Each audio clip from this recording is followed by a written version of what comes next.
blood on white silk, a gasp echoing through the vaulted ceilings of St. George's, Hanover Square. They called him the Heartless Duke, a man forged in ice and cruelty. But as he collapsed at the altar, dying so his bride might live, London realized they never knew him at all. London, October 1888. The relentless autumn rain battered the tall leaded windows of the Croft townhouse in Mayfair, matching the oppressive gloom that had settled inside its walls. Lord Thomas Croft, the Earl of Ashbourne, sat behind his heavy mahogany desk, his face buried in trembling hands. He was ruined. A series of disastrous investments in the South American railways had evaporated the family's wealth, leaving behind a staggering debt of £140,000. The vultures of London high society were already circling, waiting to pick the Croft legacy clean. Standing in the doorway listening to the muffled sobs of her father was Lady Genevieve Croft. At 21, she possessed a quiet, fierce intelligence and a striking beauty-auburn hair that caught the dim gaslight and eyes the colour of a stormy sea. She knew what her father's bankruptcy meant. It meant the debtor's prison for him and destitution for her. Then came the knock that would alter her destiny. The heavy front doors groaned open, and into the damp, shadowed foyer stepped Arthur Pendleton, the 9th Duke of Westmoreland. In London, society his name was spoken in hushed, terrified whispers. They called him the Heartless Duke. Orphaned at a young age, Arthur had inherited a crumbling, corrupt estate and rebuilt it with a ruthless, unyielding precision. He evicted non-paying tenants without a second thought, bankrupted rival merchants at the Royal Exchange, and dismantled his enemies with chilling efficiency. He was a man composed of sharp angles, immaculate tailoring broad shoulders, a jawline carved from granite, and eyes as cold and unforgiving as winter steel. Genevieve watched from the staircase as the Duke was ushered into her father's study. Unable to contain her anxiety, she crept to the cracked door to listen. The Bank of England was preparing to seize your properties by midnight. Ashbourne. Arthur's voice resonated deep and entirely devoid of emotion. I have purchased your debt in its entirety. You owe them nothing. A shaky gasp escaped Lord Thomas. Your Grace, I do not know how to repay you. My lands, my country estates. I have enough land, Arthur interrupted smoothly. I require something else. I am 28 years old, and the Pendleton line requires an heir. I require a duchess with an impeccable lineage, one whose scandal-free reputation can serve as a pristine figurehead for my household. I require Lady Genevieve's hand in marriage. Silence hung in the study, thick and suffocating. Outside the door, Genevieve felt the blood drain from her face. She pushed the door open, stepping into the dim light. I am not a parcel to be auctioned to the highest bidder, Your Grace. Arthur turned to look at her. His dark eyes swept over her, betraying absolutely nothing. He did not look angry. He merely looked tired. No, my lady. Parcels are far less expensive. This is a symmetrical transaction. I provide your family with salvation from absolute ruin, and you provide me with a wife. You will want for nothing. Your gowns will be made in Paris. Your jewels will rival the Queen's, and your father will keep his dignity. And what of love? Genevieve challenged, her chin lifting in defiance. Love, Arthur replied, his voice dropping to a low, chilling register, is a luxury for the lower classes. We are the architects of empire, Lady Genevieve. Our marriages are the mortar. I will send the contract to your solicitor, Mr. Edwin Abernathy, by dawn. He bowed, slightly, completely unfazed by her hostility, and walked out into the rain. In the weeks following the sudden, shocking announcement of their engagement, Genevieve felt like a prisoner marching toward the gallows. Her despair was only deepened by the secret meetings she held in the misty corners of Hyde Park with Lord Henry Cavendish. Henry was a handsome, charismatic aristocrat who had briefly courted Genevieve before her father's financial collapse. When the money vanished, so had Henry, but now he had returned, playing the role of a tragic victim. "He is a monster, Genevieve," Henry whispered one afternoon, holding her gloved hands under the shadow of an ancient oak tree. "Do you not see what the Duke has done? It was Arthur Pendleton who manipulated the railway stocks. He engineered your father's ruin deliberately, just to corner you into this marriage. He collects beautiful things, only to lock them in the dark." Genevieve's heart broke. Looking at Arthur's cold demeanour, it was terrifyingly easy to believe Henry's words. The Duke was a tyrant, a man who viewed her as a mere acquisition, a trophy bought with blood money. She resolved to hate Arthur Pendleton until her dying breath. She would be his duchess in name, but he would never have her heart. The engagement period was a masterclass in opulent isolation. Arthur sent extravagant gifts to the Croft townhouse, a stunning diamond and sapphire necklace from Cartier bolts of the finest Lyons silk, and bouquets of rare white orchids. Yet he never sent a handwritten letter. He never called on her for tea. When they were forced to appear together in public to satisfy the voracious gossip columns of London, he kept a polite, calculated distance. But there were cracks in his armour anomalies that confused Genevieve's hardened heart. During a lavish engagement ball hosted at the Duke of Devonshire's grand estate, Genevieve found herself cornered on a dimly lit terrace by Henry Cavendish. Henry's tone had shifted from sorrowful to possessive, his grip on her arm bruisingly tight. "You must run away with me, Genevieve. I will not let that frozen bastard take you. Henry, you are hurting me," she whispered, trying to pull away. Before Henry could speak, a shadow detached itself from the stone pillars. Arthur Pendleton materialized his presence, dropping the temperature on the terrace by 10 degrees. He did not raise his voice, but the sheer, lethal authority in his tone made Henry flinch. "Lord Cavendish," Arthur said smoothly, stepping between them, "I was under the impression you were banished from polite society after the Dover shipping fraud. Release my fiancé's arm, or I will ensure you lose the ability to use it entirely." Henry sneered, dropping his hand. "You think you can buy everything Westmoreland, but you can't buy her affection?" Henry slinked away into the ballroom, his eyes burning with a venomous, unhinged hatred. Arthur turned to Genevieve. For a fleeting second, his gaze softened, dropping to where Henry had grabbed her. "Are you unharmed?" "I am fine," she said stiffly. She noticed in the moonlight a deep, jagged scar running across the palm of his ungloved hand. Before she could stop herself, she asked, "How did you get that?" Arthur looked down at his hand, then quickly pulled his glove back on his face, returning to its impenetrable mask, a remnant of a foolish boy who tried to hold on to something sharp to protect someone he cared for. A mistake I learned never to repeat. He offered her his arm. "Come, the music is starting." As the wedding day approached, the sinister gears of a hidden conspiracy began to turn. Lord Henry Cavendish was a man driven mad by envy and humiliation. It was true that Arthur had destroyed the Cavendish shipping empire, but it was because Henry had been smuggling opium and exploiting child labour. Arthur had legally crushed him, and Henry wanted blood. He knew of the Pendleton family's most sacred wedding tradition, the chalice of fidelity. For 300 years, every Duke of Westmoreland and his new Duchess concluded their vows by sharing a sip of communion wine from a heavy silver heirloom chalice at the altar.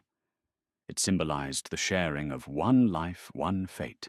2 days before the ceremony, in a dark tavern near Covent Garden, Henry met with a desperate, gambling-addicted church warden of St. George's named Mr. Higgins.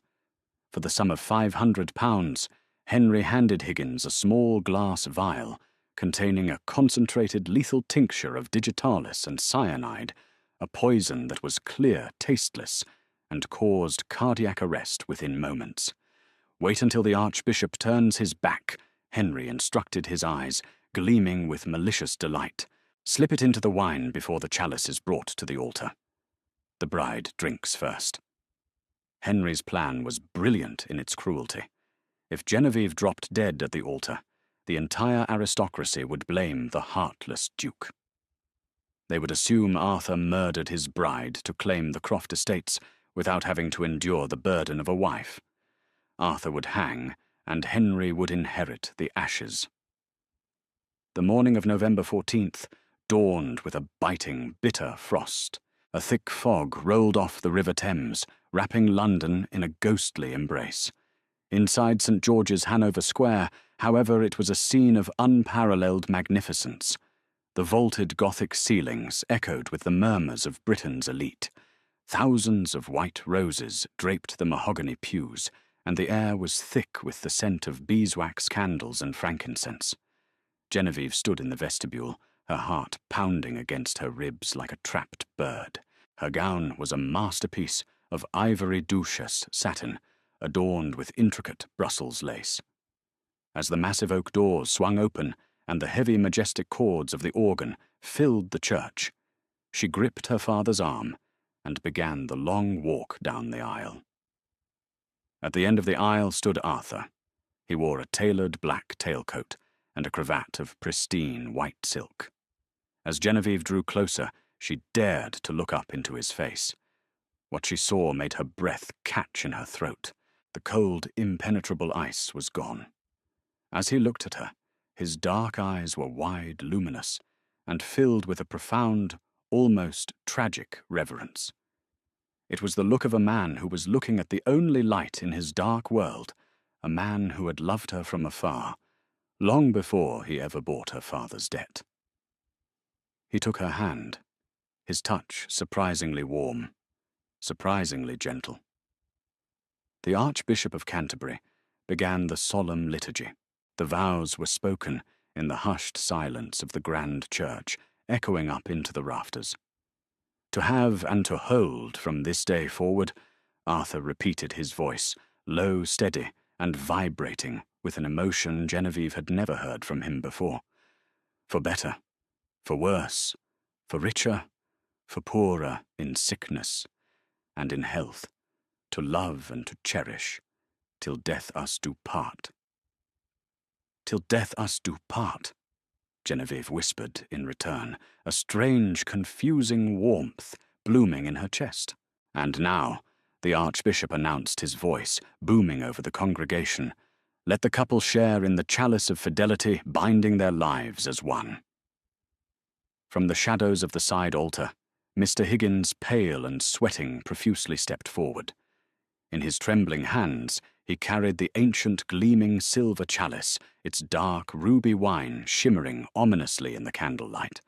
The congregation held its collective breath as Mr. Higgins approached the altar. The ancient silver chalice of fidelity seemed unnaturally heavy in his trembling hands, the polished metal reflecting the flickering glow of 100 beeswax candles. He kept his eyes averted, staring resolutely at the hem of Genevieve's ivory duchesse satin gown.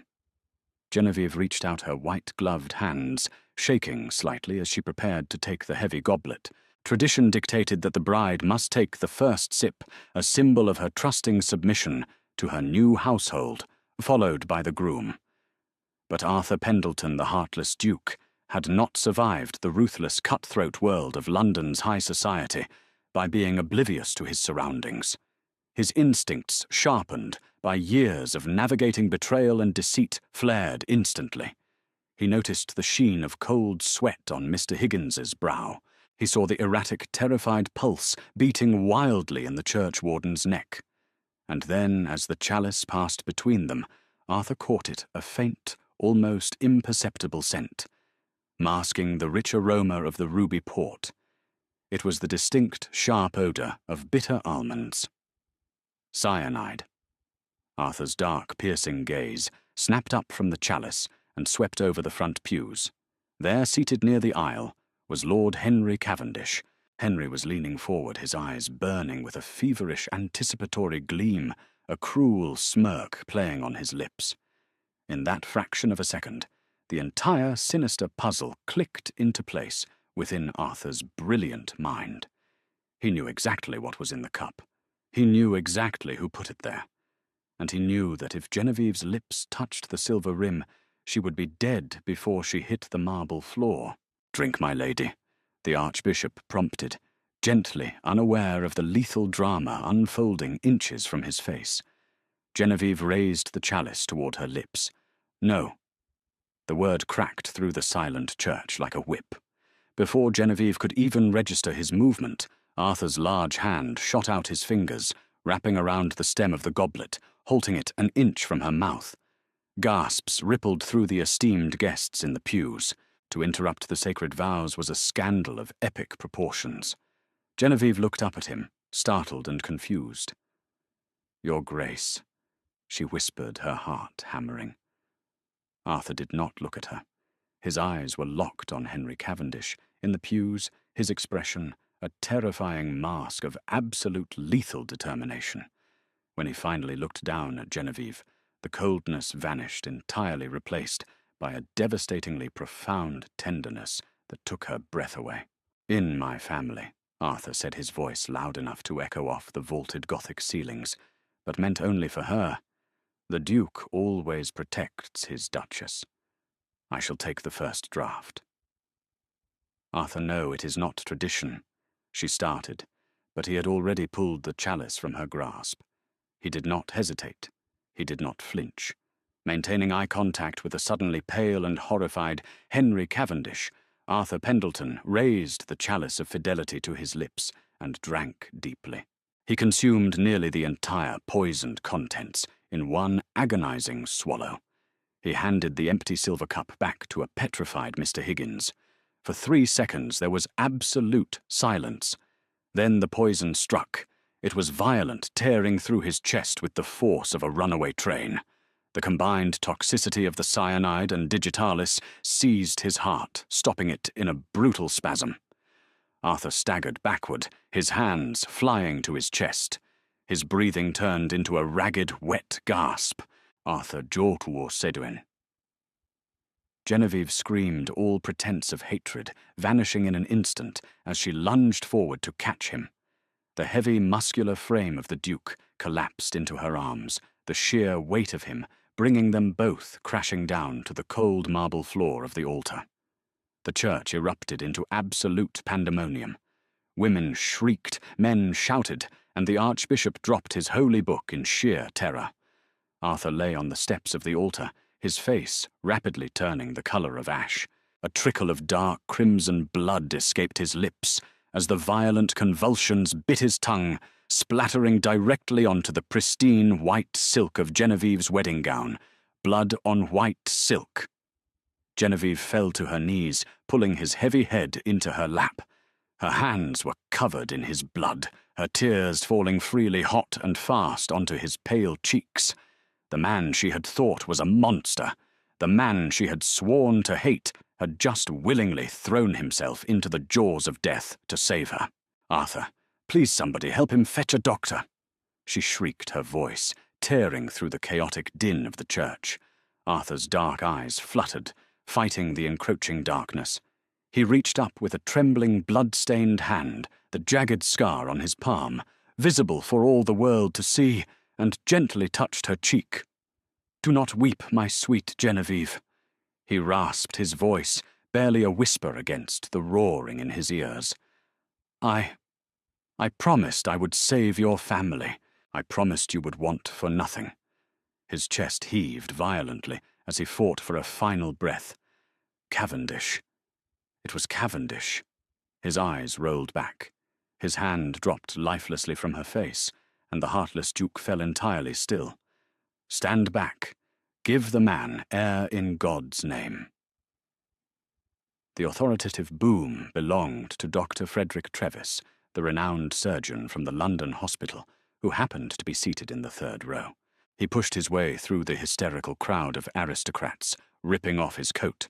He dropped to his knees beside Genevieve, pressing 2 fingers hard against Arthur's neck. "No pulse," Dr. Trevis muttered grimly. He looked at the Archbishop. "Clear the vestry immediately. We must move him now." as a group of strong groomsmen hoisted Arthur's limp body and rushed him behind the heavy oak doors of the vestry. The doors of St. George's, Hanover Square, slammed shut. Inspector Charles Warren of Scotland Yard, a guest of the bride's father, stepped up to the altar, drawing his revolver. "Let no one leave this church," he bellowed. The cowardly churchwarden, Mr. Higgins, broke into a pathetic run toward the side exit, but was swiftly tackled to the ground by 2 constables. Sobbing and thrashing, the pathetic man pointed a trembling, guilty finger directly at the front pews. "It was him. It was Lord Cavendish. He paid me £500 to poison the bride's cup." The crowd recoiled from Henry Cavendish as if he were a leper. Henry, his face twisted in a snarl of pure panic and rage, tried to draw a concealed dagger, but Inspector Warren was faster. A swift blow from the butt of the inspector's revolver sent Henry crashing into the pews unconscious before he hit the ground. For the next 4 hours, Genevieve sat outside the vestry doors in her blood-stained wedding gown, staring blankly at the wall. Her father, Lord Thomas Croft, paced the floor, weeping silently for the man who had traded his life for his daughter's. Finally, Dr. Trevis emerged, his shirt sleeves rolled up and covered in blood, wiping his brow with a towel. Genevieve leapt to her feet, her heart lodged in her throat. "Is he—" She couldn't finish the sentence. "He is the most stubborn man I have ever treated," Dr. Trevis said, exhaling a long, exhausted breath. "The poison was meant to kill instantly. The fact that he took it on a completely empty stomach, combined with a constitution of iron, is the only thing that gave me a fighting chance. I had to administer charcoal and heavily stimulate his heart. He is breathing, Lady Genevieve, but he is in a deep coma. Whether he wakes up is in the hands of the Almighty." Over the next 3 weeks, the Pendleton estate became a fortress of silence. Arthur was moved to his grand bedchamber in his Mayfair mansion, hooked to early intravenous hydration, hovering between this world and the next. Genevieve refused to leave his side. She slept in a chair beside his bed, wiping his brow, reading him poetry, and holding the scarred hand that had tried to shield her. During the 2nd week of her vigil, driven by a desperate need to understand the man she had married, Genevieve ventured into Arthur's private study. The room was immaculate, lined with leather-bound ledgers and maps of the British Empire. She sat at his heavy mahogany desk, pulling open the main drawer. Inside, sitting on top of his financial ledgers, was a stack of letters and bank drafts, tied with a red ribbon. The name on the top letter caught her eye: Lord Henry Cavendish. Genevieve untied the ribbon, her hands shaking as she read the documents. They were confidential reports from private investigators and bank transfers. "Your Grace, as requested, we have traced the sabotage of the South American railway stocks. It was entirely orchestrated by Lord Henry Cavendish. He used shell companies to short the stock and intentionally bankrupt Lord Thomas Croft with the explicit goal of leaving Lady Genevieve destitute, so she would be forced to seek his protection." Genevieve gasped, dropping the paper. She picked up the next document. It was a receipt from the Bank of England. Arthur had not bought her father's debt to exploit them. He had bought the debt anonymously first, intending to just forgive it, but realized Cavendish would simply attack the Crofts again. The only way to permanently shield Genevieve and her father from Henry's machinations and the ruin of high society was to place them under the invincible, untouchable banner of the Pendleton name. Arthur had played the villain. He had leaned into his reputation as the Heartless Duke, so that Genevieve would never have to feel the crushing weight of gratitude, so her father could keep his pride in a business transaction. He had willingly let her hate him, just to keep her safe. Tears blurred her vision as she found one final handwritten note at the bottom of the drawer. It was unfinished, written on Arthur's personal stationery. "If I am to die a cold man in the eyes of London, let it be known that my heart beat warmly for only one soul. I saw her laughing in Hyde Park 3 years ago, a vision of autumn fire and grace. She will never know that I loved her then, and I love her now. I am a man built of shadows, and she is the sun. I will secure her future, even if it means she despises me. Clutching the letter to her chest, Genevieve fell to her knees in the empty study and wept. She wept for the time she had wasted, for the cruel words she had spoken to a man who had secretly been her guardian angel. She ran back to the master bedroom, throwing the doors open. Dr. Trevis was standing by the window, checking his watch. Arthur lay exactly as she had left him, perfectly still, his aristocratic features pale against the white pillows. Genevieve rushed to the bedside, dropping to her knees and grasping his hand. She pressed his scarred palm against her wet cheek.